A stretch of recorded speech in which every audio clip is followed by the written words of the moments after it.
is only the carrying prohibition for outside Eretz Israel?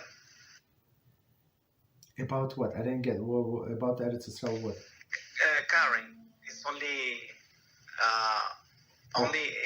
in diaspora.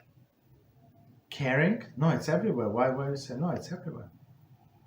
Because they make Eruv, and I understood it's like making private the area. Yeah, but private domain. No. You can do private domain. You can do Eruv almost anywhere if it's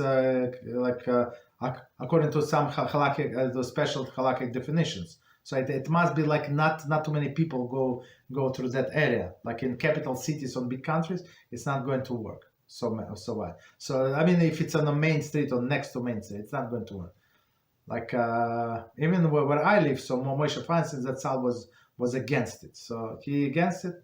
So and since then the population increased. So me personally, I don't care.